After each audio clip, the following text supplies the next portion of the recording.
tarde, gente, tudo bem? Como foram as aulas da manhã? Agora a gente vai ficar com a nutricionista Michele Ferreira Bento. A Michele é nutricionista formada pela UFRJ em 2008. Ela é pós-graduada em Nutrição Clínica Funcional pelo Instituto Valéria Pascoal. Hoje ela atua em consultório e como personal diet, além de prestar consultoria em escolas também. E ela vive atualmente uma experiência BLW com seu filho, e ela mostra bastante disso no Instagram dela, que é Nutri Michele Bento. Agora à tarde ela vai falar sobre Baby Led Weaning, uma abordagem nutricional. Então, se vocês querem saber se o bebê fica bem nutrido ou não com BLW, essa é uma ótima oportunidade para ouvir uma nutricionista especialista falando sobre isso, tá bom? Eu espero que vocês gostem da palestra. Mais tarde a Michele entra no grupo para discutir, para a gente tirar dúvidas com ela, tá bom? Até mais! Olá a todos, meu nome é Michele Bento, eu sou nutricionista e mãe do Miguel. A primeira vez que eu tive contato com o BLW foi na minha gestação, e desde a primeira vez que eu vi uma criança, o vídeo de uma criança comendo através do método, eu tive certeza de que a introdução alimentar do meu filho seria feita dessa maneira. Meu filho hoje tem 1 ano e 2 meses e a gente vem tendo uma experiência muito legal com a introdução alimentar dele através do método. E eu queria passar um pouco para vocês a minha experiência de uma mãe, como mãe que aplica o método, unido à minha experiência como nutricionista. A experiência com meu filho mudou muito a minha prática nutricional, e eu queria passar um pouco dessa abordagem, né, esse aspecto nutricional do Baby Led Weaning e como que a gente pode fazer para tentar garantir que o nosso filho vai estar bem nutrido durante a introdução alimentar. Bom, então a grande pergunta que a gente faz quando começa a introdução alimentar a partir do BLW será que o bebê vai atingir a necessidade de nutriente de energia dele através da autoalimentação? Então, como o BLW ele prioriza a autonomia da criança, e a criança pode comer ou não e tem liberdade para escolher o que e o quanto ela quer comer, muitos pais ficam muito ansiosos para saber se a criança vai estar atingindo as recomendações, né? Porque diferente da papinha que a gente amassa e coloca tudo num pote e consegue ver no final o quanto que a criança comeu daquilo, no BLW é muito difícil mensurar, né? Dizer qual a quantidade que a criança comeu. Isso gera um pouco de ansiedade por parte dos pais. A gente, na verdade, não tem ainda, o BLW é um método muito recente, ainda não validado, a gente tem muito pouco estudo, então a gente não tem nada científico que nos garanta que essas crianças vão estar realmente atingindo essas recomendações, né? A gente tem experiência de profissionais que praticam o método, das mães também que praticam o método, e os resultados parecem ser bem promissores. Os poucos estudos que existem têm resultados bem promissores. Aparentemente o BLW está relacionado com um ganho de peso mais saudável, e as crianças continuam crescendo, se desenvolvendo de forma adequada. Então aparentemente a gente tem uma boa ingestão de energia e de nutrientes através do método.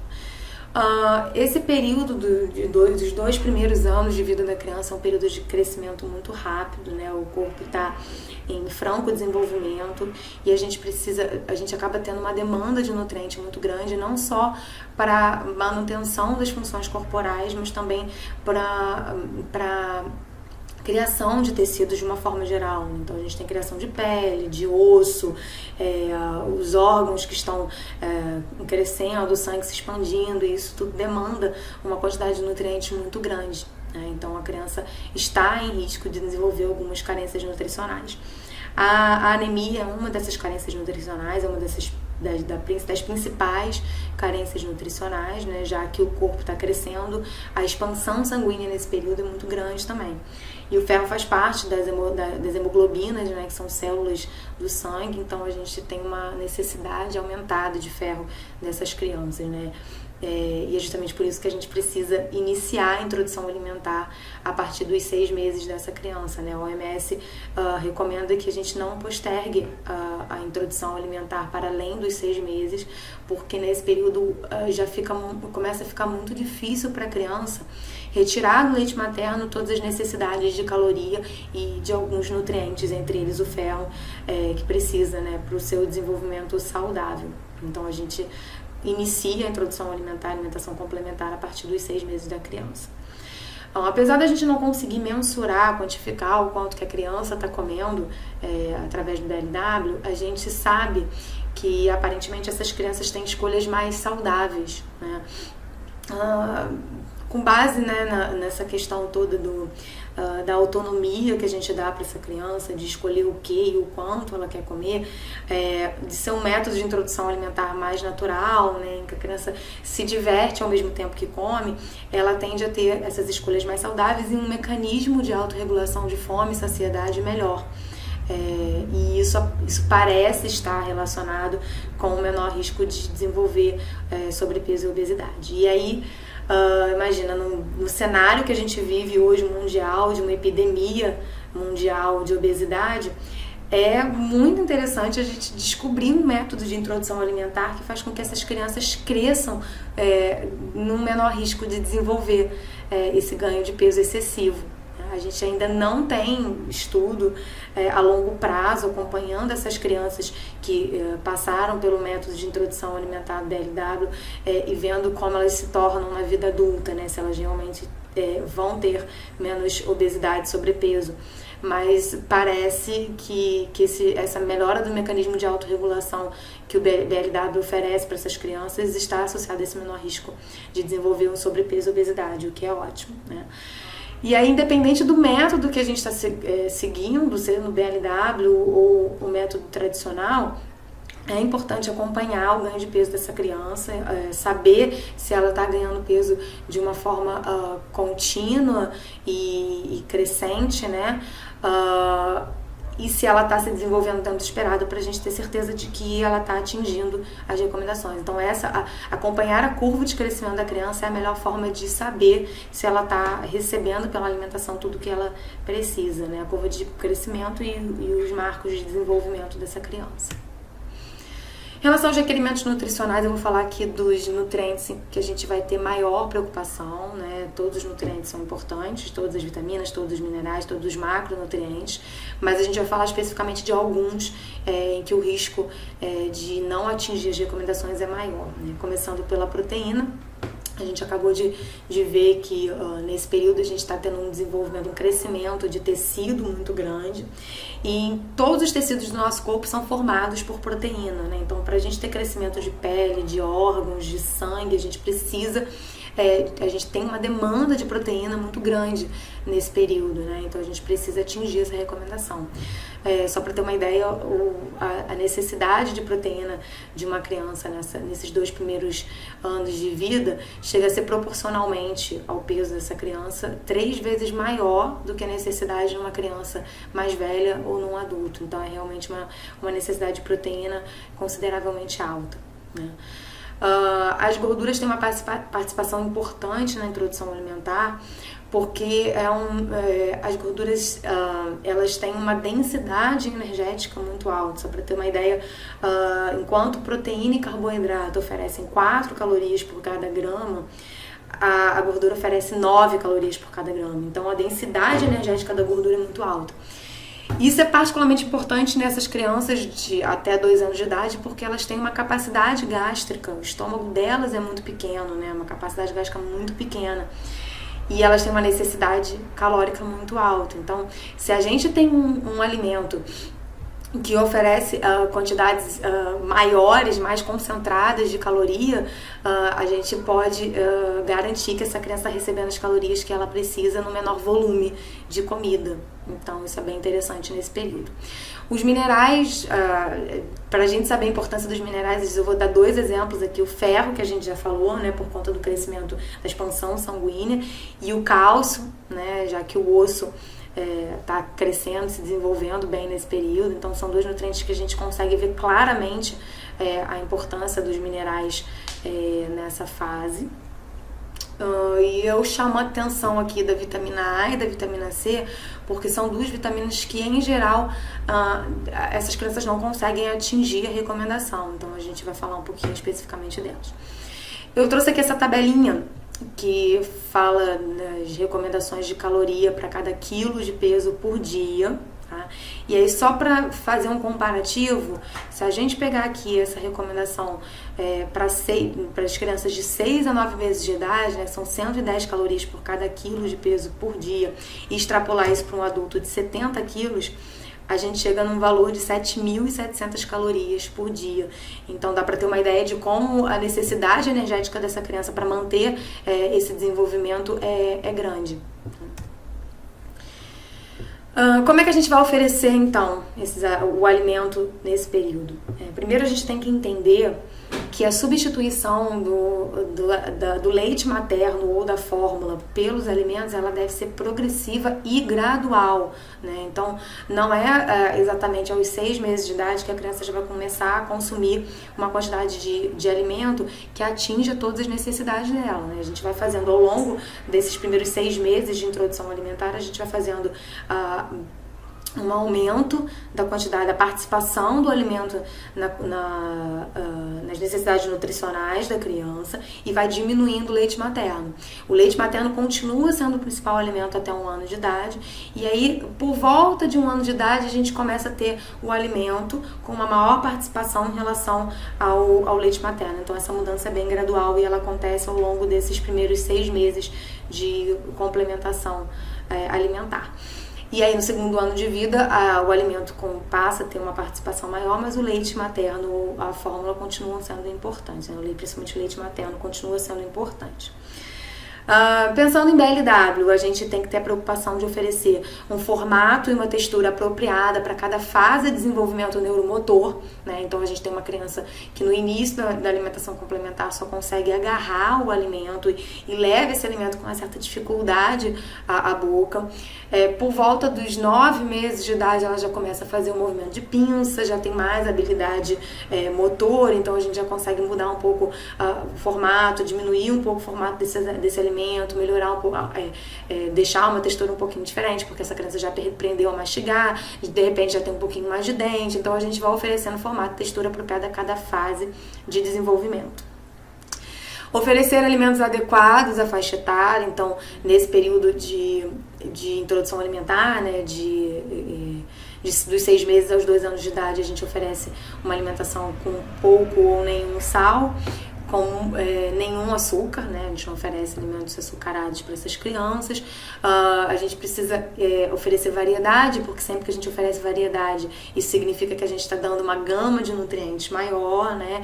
E garantindo que ela vai ter um aporte de nutrientes mais adequado. A gente precisa ter um pouco mais de atenção, quando a gente fala de BLW, a gente vai ter um pouco mais de atenção a algumas situações em que a criança tende a ingerir uma quantidade de nutrientes e de calorias, de comida de uma forma geral menor. Então, se por exemplo a criança está passando por um momento que ela está resfriada e que o apetite dela diminuiu, a tendência é que ela passe a comer pouco ou nenhum alimento.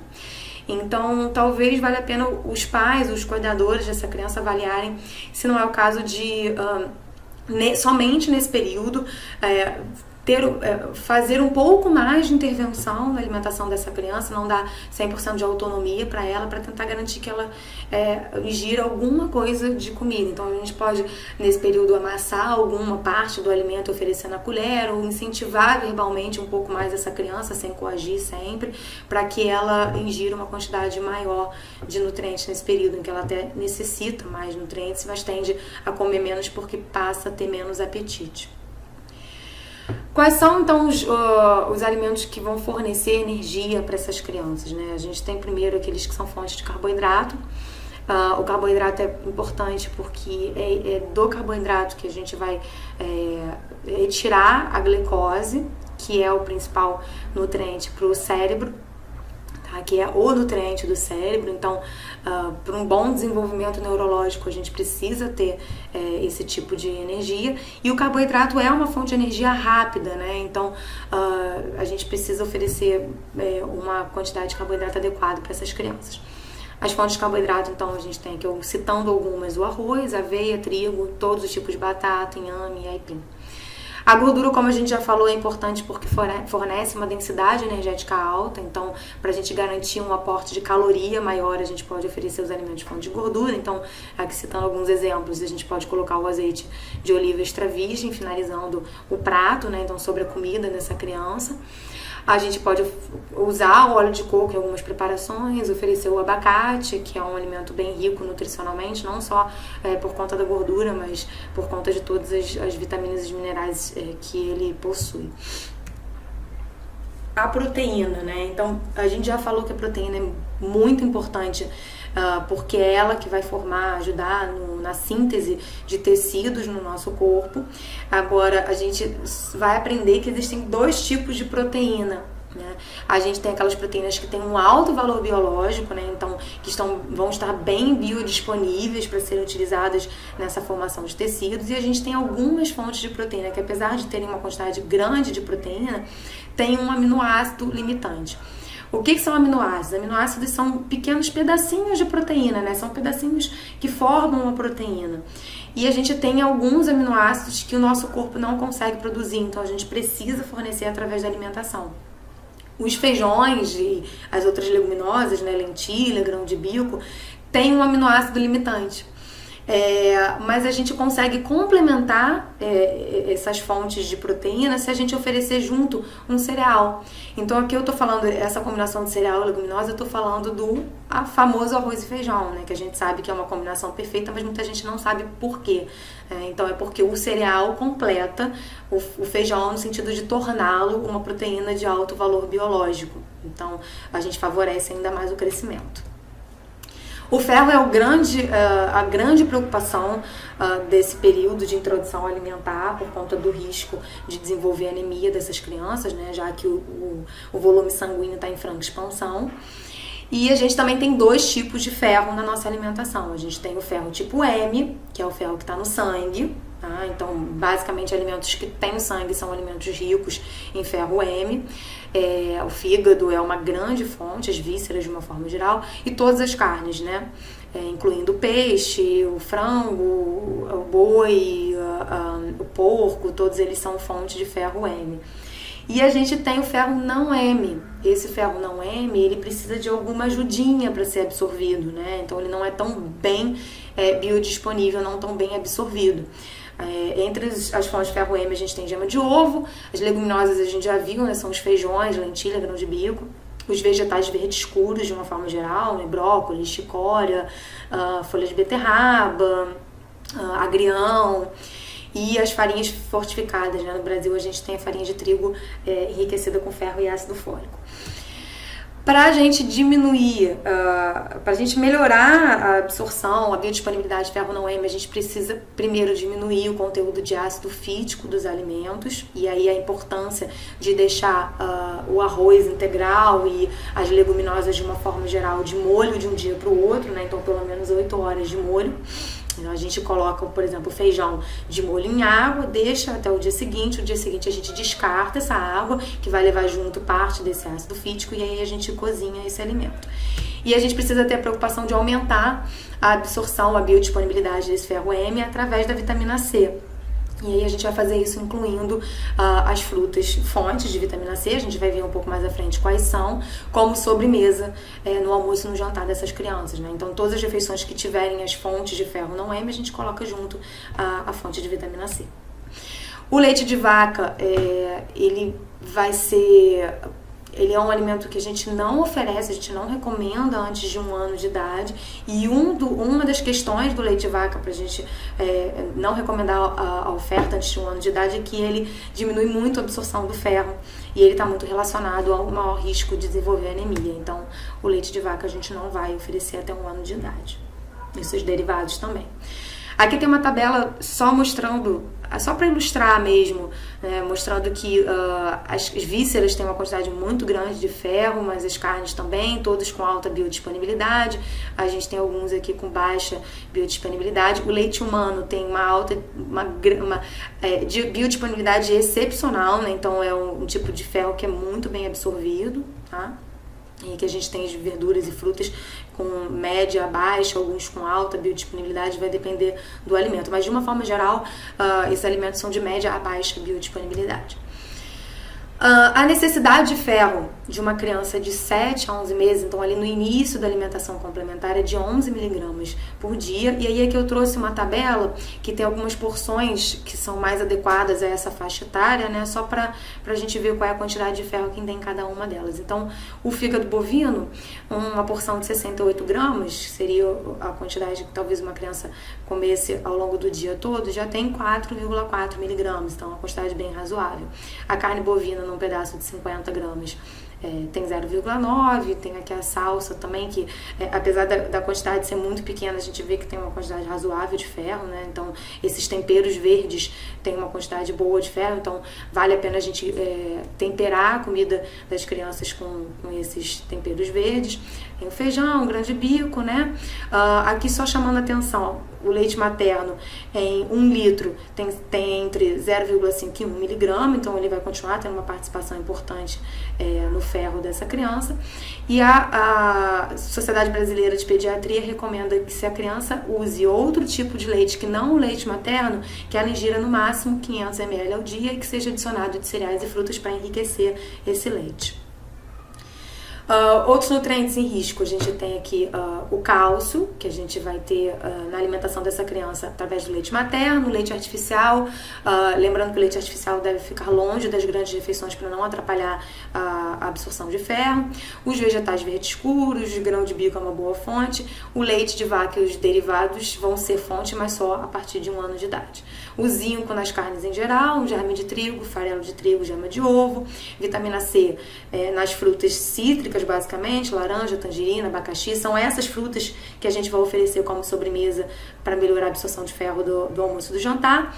A vitamina A em vegetais e frutas alaranjados, né? Dei aqui exemplo de mamão, abóbora, cenoura. O fígado, mais uma vez, entrando como uma fonte importante de nutriente, a gema de ovo também, os vegetais verdes escuros e o leite de vaca integral. Também é uma boa fonte de vitamina A, mas a gente só vai oferecer a partir de 1 ano de idade. Então, na prática, como é que a gente pode fazer para garantir que todos esses nutrientes que a gente viu agora estejam de fácil acesso para esse bebê, que vai ter autonomia para escolher o que ele quer? Então, a gente precisa de alguma forma facilitar a ingestão, né? Como a gente tem que adequar o formato e a forma de oferecer esse alimento a capacidade neuromotora dessa criança, pensando no BLW, a gente vai ver como é que a gente faz isso na prática, né? Então eu trouxe aqui algumas adaptações para essa faixa etária de 6 a 9 meses, né? Bem no início da introdução alimentar. A criança ainda precisa desenvolver muito essas habilidades motoras, então a gente precisa garantir que os nutrientes em risco sejam mais fáceis para ela agarrar e levar até a boca, né? Então a recomendação, uma das principais recomendações é incluir as carnes desde o início da alimentação complementar, já que as carnes são são a principal fonte de ferro, que é também o principal nutriente, em risco para essas crianças. Então a gente já começa a oferecer desde o início pedaços grandes que a criança não vai conseguir, provavelmente não vai conseguir efetivamente engolir essa carne, mas ela pode chupar a carne, o frango, e tirar o suco dessa carne para absorver a proteína, que é importante, e o ferro também. A gente pode adicionar à carne a água de cozimento dos legumes, porque dessa forma a gente consegue fazer com que esses legumes fiquem mais ricos em ferro M, né? E aí, se a criança de repente não escolher a carne, mas escolher o legume, ela já tem alguma quantidade de ferro para absorver. Os vegetais verdes escuros são difíceis de implementar, de incluir no início da introdução alimentar por BLW. Né? A gente vai tentar colocar de alguma forma, né? Então eu trouxe aqui algumas ideias. O brócolis, desde o início a gente já consegue oferecer, né, por conta do formato dele, então ele vai ter uma participação especial. A gente pode oferecer os verdes escuros na forma de omelete, eu vou mostrar uma foto disso, né? Então a gente pode colocar a folha bem cozida e bem picada dentro desses omeletes que a gente faz em forminhas de muffin para facilitar a pega da criança, ou então a gente pode bater o ovo no liquidificador com essas folhas cozidas e depois assar elas na forminha de muffin. A gente pode oferecer as carnes, né, no formato de hambúrguer e A gente pode enriquecer esse hambúrguer incluindo os vegetais verdes escuros e a partir dos 7 para 8 meses, quando a criança já consegue ter mais noção da força que ela tem que fazer no alimento, a gente pode colocar os bolinhos. Antes disso, a criança acaba apertando muito esse bolinho, desmanchando, então não dá para comer muito, mas a partir dos 7, 8 meses a gente já consegue oferecer os bolinhos. Como eu falei aqui, a gente pode fazer hambúrguer não só das carnes, mas também das leguminosas, né? Porque a criança ainda não faz o movimento de pinça nesse período, então fica difícil pegar os grãozinhos pequenos de grão de bico, de feijão, né? Então a gente cozinha esses alimentos, amassa e faz o hambúrguer junto com alguma farinha, né? Para assar e também facilitar a ingestão desses alimentos que são importantes fontes de proteína e de ferro. A gente pode reaproveitar a água de cozimento desses alimentos que são ricos em ferro para outros alimentos, então a água de cozimento das carnes, a água de cozimento do feijão, do grão de bico, das folhas verdes escuras, a gente usa para cozinhar outros alimentos que não são tão ricos em ferro para enriquecer esses alimentos. E a gente vai sempre oferecer uma fruta fonte de vitamina C, né, para melhorar a absorção do ferro não M. Aqui são alguns exemplos, olha, o formato das carnes, né, porque a proteína e o ferro, o zinco desses alimentos são bem importantes, então a gente vai cortar pedaços bem compridos, né, para a criança conseguir agarrar e levar na boca para chupar. E aqui tem um exemplo de uma forma de oferecer o arroz e feijão nesse início de introdução alimentar, né? Isso aqui é uma mistura do arroz com feijão e farinha de mandioca, depois a gente leva ao forno para assar, forma uma casquinha aqui em volta para a criança conseguir mais firmeza para segurar e levar até a boca. Então é uma grande dúvida, né, como oferecer o arroz e feijão nesse início de BLW, então eu trouxe aqui um exemplo. E aqui, ó, é o exemplo do omelete. Né, tá vendo, com bastante folha verde dentro. Esse daqui foi com a folha picadinha, mas a gente também pode bater esse ovo no liquidificador com as folhas verdes, né, para não ficar esses pedacinhos, principalmente bem no início da introdução alimentar, como quando a criança ainda não consegue lidar bem com o alimento na boca. Dos 9 meses em diante, a criança já começa a fazer o movimento de pinça, então a gente precisa estimular, né, a criança treinar esse movimento de pinça. A gente começa a diminuir os pedacinhos de comida da criança e a gente já consegue mais liberdade para oferecer alguma coisa. Então a gente pode dar as folhas verdes escuras cozidas e bem picadinhas, porque a criança já consegue, através do movimento de pinça, pegar esse pedacinho de folha e levar até a boca. E as leguminosas e os cereais, né, o arroz, a gente já consegue oferecer com mais facilidade, porque a criança também já vai conseguir pegar aqueles carocinhos e levar até a boca. A gente pode enriquecer as frutas picadas com alguns farelos, entre eles germe de trigo, farelo de trigo, aveia, a quinoa em floco, que é uma boa fonte de proteína. A gente viu que a proteína é um alimento, um nutriente bem importante nessa fase de crescimento, né? E germe de trigo, farelo de trigo, aveia são muito ricos em energia e em nutrientes de uma forma geral. Então a gente já começa a enriquecer as frutas nesse período para dar um pouco mais de caloria também para as crianças. E a gente pode fazer alguns pães caseiros, muffins caseiros, eu vou mostrar foto, também enriquecido com os vegetais verdes escuros, e com esses farelos todos que eu falei, para também oferecer um pouco mais de nutrientes para a criança.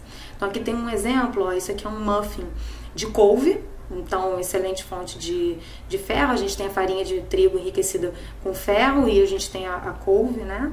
A gente podia colocar alguma semente aqui dentro também triturada para enriquecer um pouco mais esse bolinho. E aqui tem um exemplo de oferta do BLW para esse período, né? Tem um nugget caseiro aqui, que também... um nugget caseiro que também poderia ter sido enriquecido com algum tipo de folha verde escura.